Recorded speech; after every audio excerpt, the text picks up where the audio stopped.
আসসালামু আলাইকুম ভিউয়ার্স, যারা আমার ভিডিওটি দেখছেন আপনাদের সবাইকে রইলো আমার চ্যানেলের পক্ষ থেকে শুভেচ্ছা। আজকে আমি আপনাদের সাথে বিকেলের নাস্তার একটি রেসিপি শেয়ার করব। আপনাদের বাসায় যদি চিড়া আর আলু থাকে, খুব সহজে এই রেসিপিটি আপনিও তৈরি করতে পারবেন। এই রেসিপিটি তৈরি করার জন্য আমি প্রথমে নিয়েছি 1/3 কাপ পরিমাণ চিড়া। এখানে আপনারা লাল চিড়া কিংবা সাদা চিড়া যে কোনোটা ইউজ করতে পারবেন। আমি প্রথমে চিড়াগুলোকে ধুয়ে পানি ঝরিয়ে নিয়েছি। এরপর নিয়েছি 5টা ছোট সেদ্ধ আলু। এবার আলুগুলোকে আমি একটি চামচের সাহায্যে চটকিয়ে নিচ্ছি। এই রেসিপিটি তৈরি করা যেহেতু অনেক সহজ, আপনারা চাইলে বিকেলে ঝটপট এই রেসিপিটি তৈরি করতে পারেন। এবার আমি চিড়া আর আলুর সাথে মিশিয়েছি 1/2 চা চামচ পরিমাণ হলুদ গুঁড়ো, 1/2 চা চামচ মরিচ, 1/2 চা চামচ জিরা। আর এর সাথে আমি যোগ করছি 1 চা চামচ পরিমাণ কর্নফ্লাওয়ার। আর তারপর দিচ্ছি স্বাদ মতো লবণ।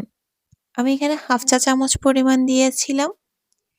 এবার এর সাথে যোগ করছি কেটে রাখা পেঁয়াজ কুচি। আর দিচ্ছি ঝালের জন্য কাঁচামরিচ। আপনারা চাইলে এটা কমিয়েও দিতে পারেন কিংবা স্কিপ করতে পারেন।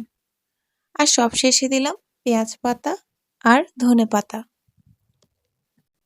এবার সবগুলো উপকরণ খুব ভালো করে মিশিয়ে নিতে হবে। ডোটা অনেক স্মুথ হওয়ার জন্য আপনারা চাইলে এখানে সামান্য পরিমাণ তেল ইউজ করতে পারেন। ডোটা একটু সময় নিয়ে তৈরি করতে হবে। আর ডোটা যদি তৈরি হয়ে যায়, এটাকে রেস্টে রাখবো 10 মিনিট। 10 মিনিট পর ডো থেকে সামান্য পরিমাণ নিয়ে হাতের সাহায্যে আমি এটাকে রোল বানিয়ে নিয়েছি। রোল বানানোর পূর্বে হাতে সামান্য পরিমাণ তেল লাগিয়ে নেবেন, তাহলে আপনার রোলটা দেখতে অনেক সুন্দর হবে। এভাবে আমি প্রতিটা রোল তৈরি করে ফেলেছি। আপনারা চাইলে এটাকে গোলাকার শেপও রাখতে পারেন কিংবা স্কয়ার শেপও রাখতে পারেন। এবার আমি একটি বাটিতে নিয়েছি 1/4 কাপ পরিমাণ আটা। আর এখানে যোগ করেছি সামান্য লবণ। এবার পানি দিয়ে মিশ্রণটাকে আমি মিশিয়ে নিব। মেশানো হয়ে এলে এবার প্রথমে আমি ভেজা অংশে দিয়ে দিচ্ছি রোলগুলো। রোলগুলোকে খুব ভালো করে ভিজিয়ে নিয়ে তারপর আমি এটার ওপর লাগিয়ে নিচ্ছি সেমাই। চিড়া আর আলুর এই মিশ্রণের ওপর সেমাই লাগানোর ফলে ওপরের পার্টটুকু খুবই ক্রিস্পি হবে।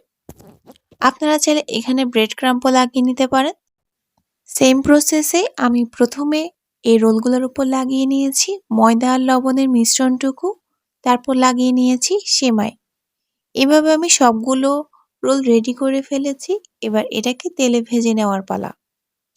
এবার ফ্রাই প্যানে পর্যাপ্ত পরিমাণ তেল গরম হলে আমি এখানে একে একে সবগুলো রোলকে ভেজে নেব। এই রোলটা ভাজার সময় চুলার আঁচ মিডিয়াম রাখবেন, তাহলে সেমাইগুলো যেমন ক্রিস্পি হবে আর পুড়ে যাওয়ারও সম্ভাবনা থাকবে না। রোলের কালারটা যখন গোল্ডেন হয়ে আসবে, তখন আমি একটি স্ট্রেনারের সাহায্যে এর বাড়তি তেলটুকু ঝরিয়ে নিচ্ছি। এই আলু আর চিড়ার রোলটুকু দেখতেও অনেক সুন্দর হয়েছে আর খেতেও অনেক মজা হয়েছে। আপনারা যারা ভিডিওটি দেখছেন, আপনারা বাসায় একবার হলেও ট্রাই করবেন। আজকের রেসিপিটি আপনাদের কাছে কেমন লেগেছে কমেন্ট বক্সে অবশ্যই জানাবেন। আর ভালো লাগলে আমার চ্যানেলটি সাবস্ক্রাইব করতে একদমই ভুলবেন না। আজ এই পর্যন্তই, এখানেই বিদায় নিচ্ছি। দেখা হবে আরও একটি নতুন রেসিপি নিয়ে। ভালো থাকবেন, সুস্থ থাকবেন।